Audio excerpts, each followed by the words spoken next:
I'm going to ask you one last time, get off my yacht." Her voice cut through the music like broken glass on silk. The hostess stood tall in her designer heels, arms folded, face cold as champagne left out too long.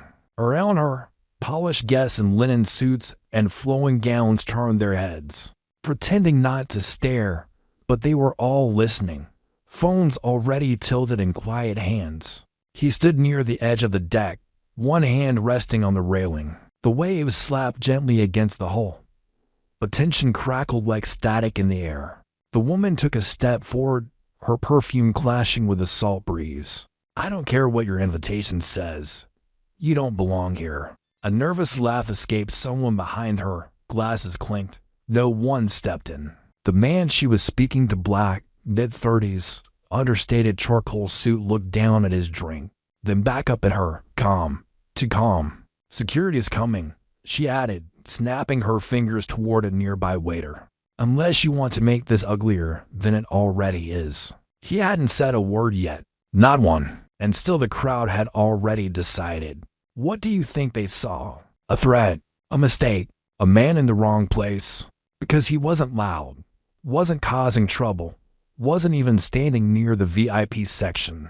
He was just there, existing in a space he was never meant to. Can I ask you something? Have you ever been in a room where every eye silently told you, you don't belong? Have you ever had to measure every breath, every move, just to avoid confirming someone else's worst assumption? One woman in red whispered to another, "He's not even dressed for this." A man in blue checked his watch like he couldn't wait for the moment to be over. And still, the black man stood still as if he was waiting, or maybe deciding whether to walk away and disappear, or to speak.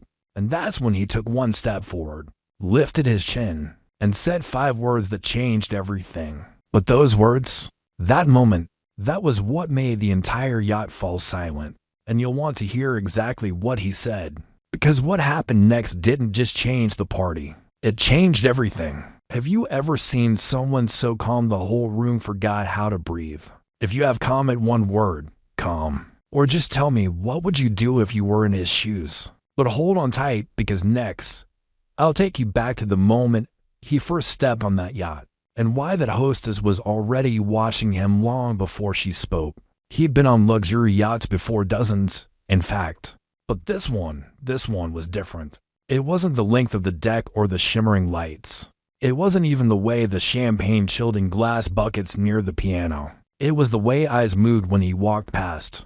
Eyes that flicked up, down, paused, scanned, as if they were doing math. Price of shoes, watch, skin tone. He stepped onto the yacht just before sunset, invited by a business partner who said, "You've earned this, man. Come enjoy what you built."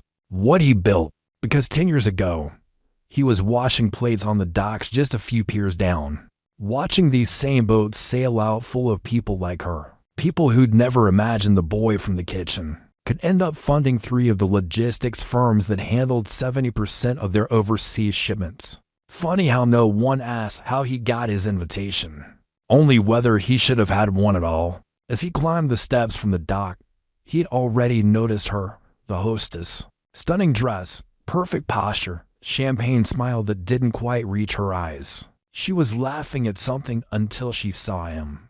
And in that instant, her whole face changed. Just a flicker. But it was there. That flash of confusion, then dismissal, then calculation. You know that look, don't you? Like someone trying to figure out if you're here to serve or be served. Have you ever had a stranger look at you and you knew they'd already decided who you were? If yes, you're not alone. He felt it right then, the shift in the air. Not open hostility, but cold ownership of space. Like he'd walked through a doorway he wasn't supposed to fit. Still, he smiled politely, nodded, walked forward. Because tonight, he wasn't there to prove himself. He was there to observe. But what he didn't know was that the moment he stepped on that yacht, she'd already made a silent decision. One that would humiliate him in front of everyone. And what she didn't know was who, exactly, she just dismissed. Have you ever been underestimated so badly it almost made you laugh? Or worse, almost made you believe them? Comment one word if you've ever been in that moment, scene. Or drop A if you've ever felt invisible in a room full of noise. Because next you'll see what happened when she tried to erase him from the guest list in front of the crowd. And trust me, it wasn't just paperwork. It was personal. She held the clipboard like it was a weapon. Slim, silver, monogrammed. With a flourish, she flipped through the pages, eyes scanning too fast to actually read. "What was your name again?" she asked sweetly, too loudly. He said it clearly, once. She didn't write it down, just kept flipping. Behind her, two guests glanced at each other. One sipped their drink, the other smirked. "Oh, that's strange," the hostess murmured. "I don't seem to have you listed." The way she said it wasn't confusion. It was performance, like she wanted everyone to hear. He reached into his pocket, pulled out his invitation, embossed, printed, formal. She didn't even touch it, just glanced at it. "That must be a mistake," she said, smile frozen. "This is a private event. Perhaps you were meant to be on the service crew?" Someone chuckled behind him. He heard it, a soft, sharp sound that cut deeper than any insult. And for a second, just a second, he almost believed it. Have you ever had a moment like that, where someone says something so calmly cruel your own brain starts to betray you? He looked at the invitation again. It hadn't changed. Neither had the truth. Still, she stepped to the side, half blocking the entry. "I'm going to need you to step off the boat, sir. We can't have unverified guests tonight. It's a security issue." Her tone was kindness dipped in vinegar. A man nearby lifted his phone, pretending to check messages, but the camera was pointed straight at him. He felt it all. The silence, the heat under his collar, the ache in his jaw from clenching. And yet he didn't move. He stood taller, not in defiance, but in memory, because once years ago someone else had blocked the door like this. And that night had changed his life. So no, he wasn't stepping back. Not yet. Have you ever been told politely, publicly, that you didn't belong? If yes, comment 1. If not, type 0. And tell me honestly, have you ever watched someone else get shut down like that and said nothing?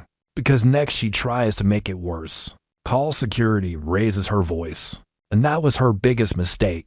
Before I tell you what happened when she raised her voice in front of the entire yacht, I know you might be busy. Maybe you're watching this in between errands, or maybe you can only handle so much drama at once. But if stories like this grip you, hit subscribe. You'll want to see how it ends. Because this was the moment everything shifted. "Security," she said, snapping her fingers toward the crew deck. "Now, please." That word security wasn't about safety. It was about shame. The uniformed man approached, tall, lean, unsure.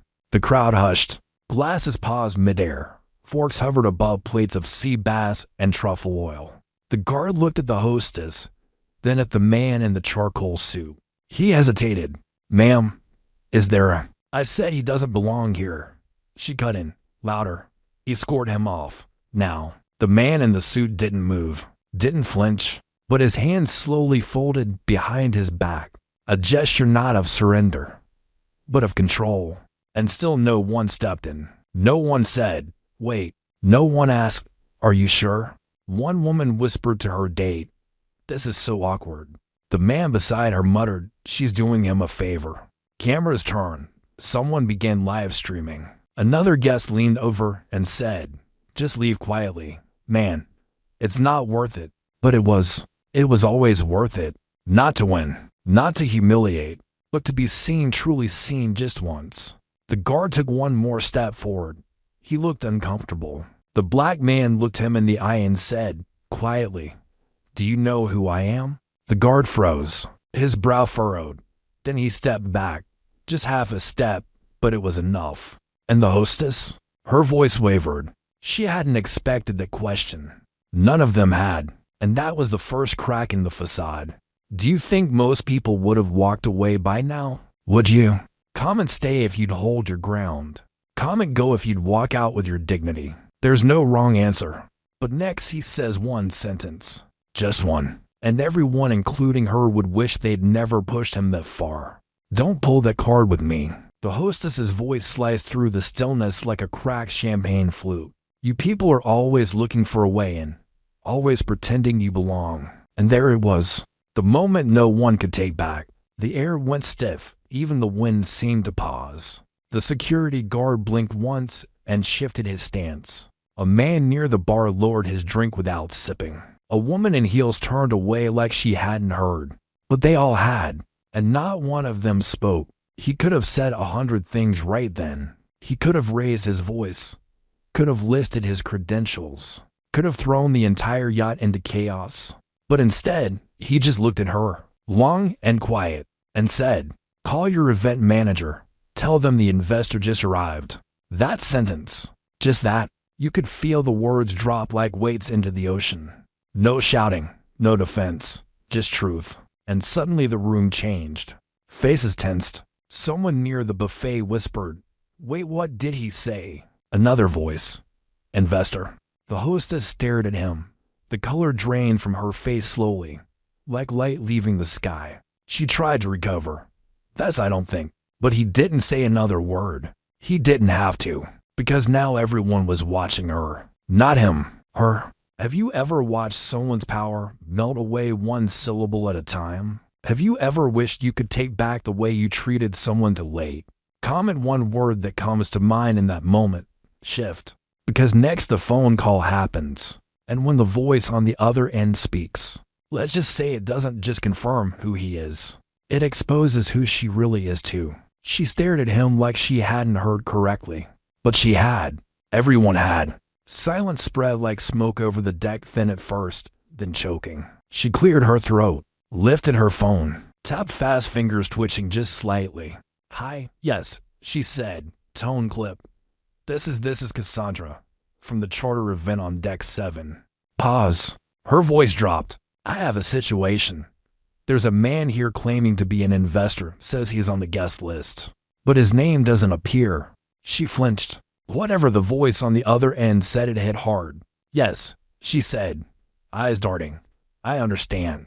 But another pause, longer this time, and her face had changed, like glass cracking beneath too much pressure. "No, I hadn't checked the updated list," she said quietly. I assumed. Assumed. That word, it hung in the air like a confession. The person on the other end kept speaking, and now people were leaning in. The security guard took a subtle step back. A guest near the bar turned his full body toward them. Then she slowly lowered the phone and forced a smile. Thin, fragile, empty. "Mr. Jackson," she said for the first time using his name, "please forgive the mix-up. You're, of course, more than welcome." Now she was the one asking permission. Funny, isn't it? How fast power can switch hands. He didn't say anything, just gave the smallest nod, and suddenly she looked small. Not in stature, in presence. The crew stepped away. The guests whispered, but none of them were looking at him now. They were watching her unravel. Have you ever seen someone try to hold their dignity with both hands and still feel it slipping? Have you ever witnessed a moment where the truth undressed someone in front of a crowd? If so, comment turn. Because next a woman who once mocked him offers him her seat. And that was only the beginning. She was still standing there, holding her empty smile like a shield, but no one was looking at her anymore. All eyes had shifted. They were on him now, and not because he raised his voice, not because he made a scene, but because he didn't. He just stood there calm, composed while the entire room rearranged itself around him. The security guard gave a quick nod and vanished into the background like a bad dream. Guests started murmuring names his name. Jackson, wait, isn't he the one who? I read about his company. They just closed a global deal. Oh God, he's the Jackson? Then, the ripple effect. A woman in a red silk dress, the same one who had whispered, "He's not dressed for this," stood up from her table, smoothed her skirt, and with a smile sweet enough to rot fruit, said, "Mr. Jackson, please would you like to sit here? It's the best view on the boat." He looked at the seat, looked at her, and said nothing. Just smiled polite, measured, and walked past. No bitterness, no gloating, just a silence that said more than revenge ever could. The hostess Cassandra was now alone at the center, like a failed performance act, waiting for applause that would never come. Someone nearby offered him a glass of champagne. Another reached to shake his hand. And suddenly, the man who didn't belong had become the one everyone wanted to stand beside. Isn't it strange how people change when they realize you hold the keys to the room? Have you ever watched a room full of people rewrite their memories just to save face? If you've ever felt that shift, comment now. Because next he doesn't just reclaim space. He pulls out something from his pocket. That makes every guest realize just how much power they never saw. He reached into the inner pocket of his jacket slow, unbothered, like a man reaching for a handkerchief, not a hammer. And when his hand came back out, it wasn't with a phone or a contract. It was a small, dark leather card case. Elegant, simple, worn at the edges. He opened it with one hand practiced and slid out a single black card with gold embossing. No names, just a logo. But that logo was enough. One guest, an older man near the piano, saw it and gasped audibly. That sound tiny, involuntary, cut through the music like a cymbal crash. He leaned toward his date, whispered urgently, "That's the founding investor card." Another voice joined in. "You can't even get one of those unless you're." The whisper trailed off, because now everyone knew. It wasn't just that he was invited.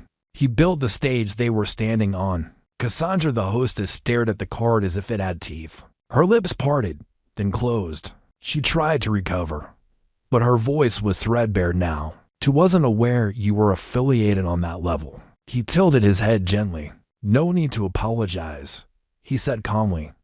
"You weren't expected to know." That line, it sounded kind, but everyone in the room knew exactly what it meant. She hadn't bothered to know, and that was the entire problem. Have you ever witnessed a moment so elegant, so precise, it shattered someone without a single insult? Would you rather make people remember your name or regret forgetting it? Comment logo if you've ever seen one small detail change everything. Because next one call from him flips the entire event. And this time, he doesn't speak quietly. He takes the mic. He didn't ask. He simply walked slow, silent to the front of the yacht. The crowd parted, not because he demanded it, because they knew. The music had long faded. The waves still lapped below, but even the ocean seemed quieter now. The event host, a junior coordinator holding a clipboard too big for her hands, looked up. "Wide-eyed. Do you need the mic, sir?" He nodded once. She handed it over without a word. He turned to the crowd, held the microphone like it was made of glass, not to amplify, but to reveal. Then he said, "If the person in charge of tonight's guest list is in this crowd." He paused. Let the silence fill the space. "I'd like them to explain why their primary investor was nearly thrown off the boat." Gasps, not loud, just sharp inhales, scattered like fireworks without sound. And then he did it. He tapped his phone. One contact. Speaker on. A crisp, professional voice answered. "This is Elena Caraway, Director of Events, Harborlix Global. How can I?" "Elena," he said, gently. "It's David Jackson. Just wanted you to know I'm here."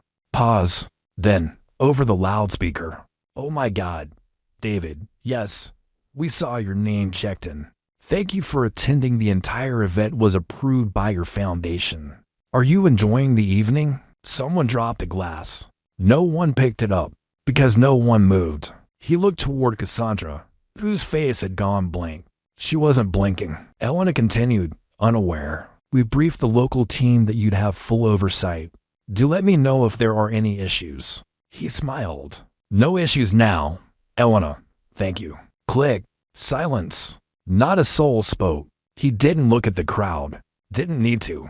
Because every person there had just heard the one thing no apology could erase. Truth, public, undeniable, and delivered with precision. Have you ever seen a lie die in front of its believers? Have you ever wished you could be that calm, that collected, in the face of pure insult? If yes, type one word, Mick. Because next Cassandra tries to salvage her image. But she'll learn something worse than humiliation. Is pity. She took a breath, shallow, shaky. I hope you understand, Cassandra said, voice suddenly too high, too soft. There was never any intention to, but no one was listening anymore. Because now, her words sounded like what they truly were. a performance in ruins.